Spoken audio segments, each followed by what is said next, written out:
Egy kísérteties város, amit a szovjetek építettek maguknak.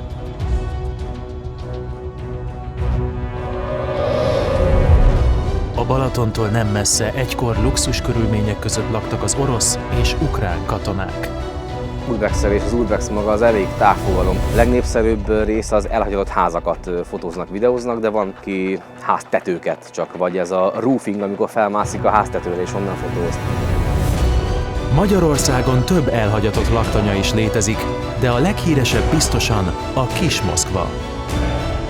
Egy több mint 30 km hosszú alagútrendszer mélyen a város alatt. Ezek a pincék, ezek hátrahagyott kőbánya részei. Figyelem! Az elhagyatott épületekbe való engedély nélküli belépés veszélyes és illegális.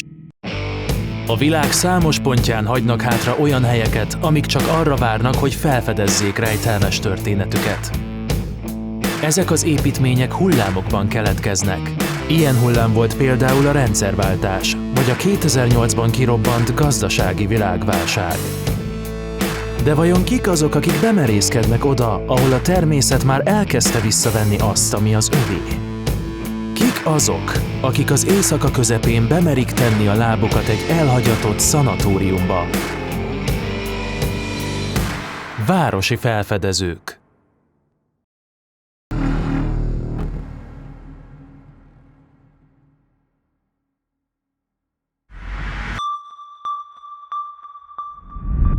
A Szent Király Szabadjai Szellemvárosban járunk, egy volt katonai területen, ahol hátborzongató események történtek.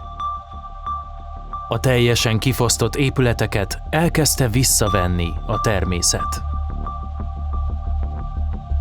A közel 40 hektáron elterülő miniatűrvároska otthont adott rengeteg itt szolgáló orosz és ukrán katonának. Számos hasonló laktanya található Európában, viszont itt a megszokottól eltérően egy jóval magasabb szinten éltek a város lakói. Mi most itt vagyunk Szent Király Szabadján, a szovjet laktanyában, a szovjet részen, és itt volt egy elég érdekes esemény, amikor mentek ki a szovjetek. Ugye itt volt 2-3 ilyen tank kiállítva dísznek, és úgy gondolták a szovjetek, hogy ez valószínűleg beindul. És úgy akarták elvinni. Beindították, és egyszerűen elmentek vele. Egész izgalmas lehetett. Több helyre visszamegyek, valamelyikre többször kimegyek, 2-3-szor, 5-ször vagy 10-szer. Csak egy átlagos gyűjtőlaktanya volt? Hasznosítására nagyon minimális lehetőségek vannak szerintem, max. Tárolni lehet itt valamit, ennyi, másra nem jó. A luxus körülményeket biztosító miniatűr városkában megtalálható volt 2 iskola és egy színház is. Több étkező, kocsma és még egy borospince is helyet kapott a területen. A laktanya északi részén pedig autószerelő műhely és vágóhíd volt. Ránézésre a terület egészen hasonló lehet a Csernobil szomszédságában található Pripyat városához.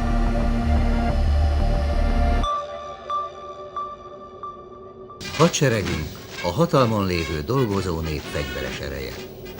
A magyar néphadsereget a szocializmus védelmének igénye és szükségessége hívta életre. Néphadseregünk együtt született hazánk szabadságával. A budai önkéntes ezred harcosai és az 1945 elején antifasisztákból, önkéntesekből és volt hadifoglyokból megalakult magyar hadosztályok együtt küzdöttek a szovjet hadsereg katonáival. Alapvető rendeltetése és feladata hazánk függetlenségének, népünk szocialista társadalmi rendjének és szabadságának védelme.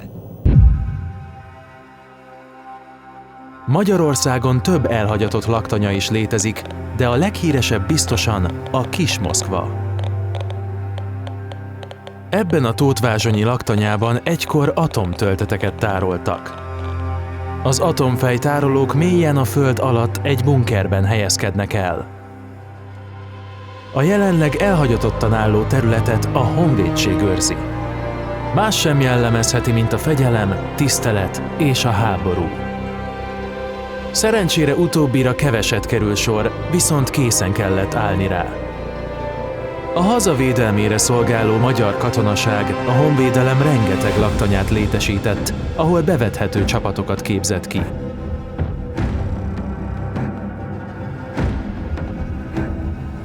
Vajon miért lehetett szükség egy állomásra a semmi közepén? Csak egy átlagos gyűjtőlaktanya volt?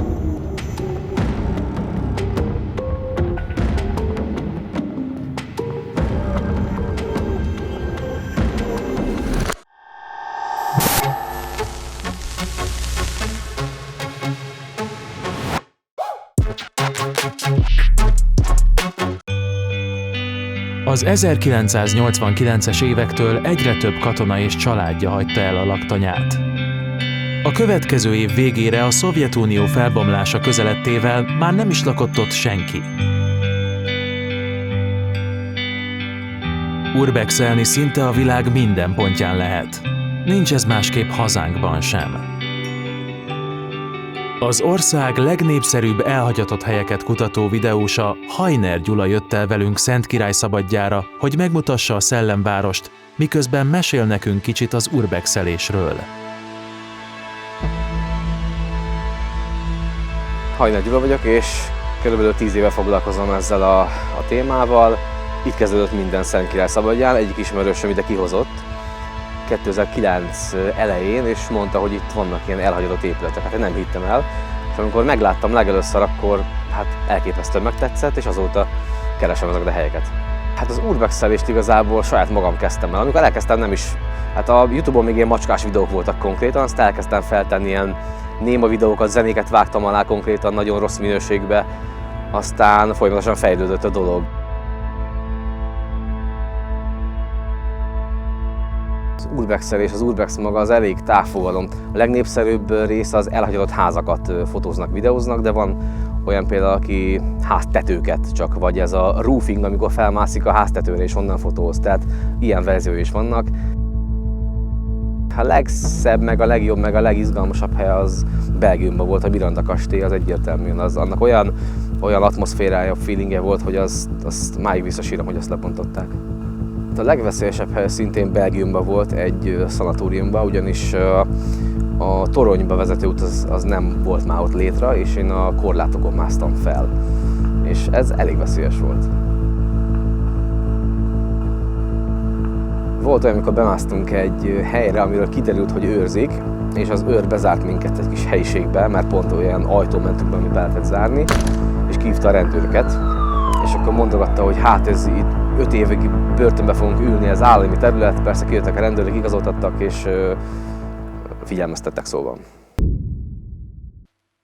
Egy több mint 30 km hosszú alagútrendszer mélyen a város alatt, aminek egyes pontjait csak búvárok képesek megközelíteni. Mikor én ezt a pincerendszert megismertem, az 1975-ben volt, elámultam, hogy hát egy milyen fantasztikus egy dolog ez az egész, előtte megközelítő ilyesmit sem láttam. A lélegzet elállító járatok alapterülete közel 180 000 négyzetméter. A járatok hosszúsága összeadva kiteszi a 32 kilométert. A pincékben bort, majd később sört tároltak, illetve a sörgyártás különböző folyamatai során hasznosították a területet. Nagyon sok kőbányai sem tudja, hogy mi van itt a föld alatt. Remélem, hogy még ennek a jelentősége fel fog emelkedni, főleg, hogyha pénz is lesz hozzá. A honvédség is szokott itt gyakorlatozni, hogy életszerű környezetben edze búvárait. Vörösműhelyi főhőn, nagy vagyok, a Magyar Honvédség első honvédtűzszerész és hadihajós ezredének századparancsnoka. Ez egy teljesen új típusú merülés volt nekem és a búváraim számára, ugyanis ilyen zárt térben, ilyen tiszta vízminőségnél még nem merültünk.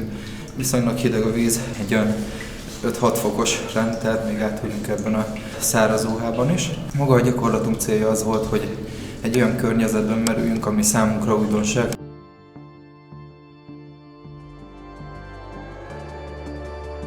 Igazából úgy kell elképzelni, mint egy hatalmas termet kisebb járatokkal, zegzugókkal, ami tele van különböző érdekfeszítő tárgyakkal, tehát nagyobb átmérőjű csövekkel, konvószállító kocsikkal, továbbá az alján van még lefelé egy csiga lépcső.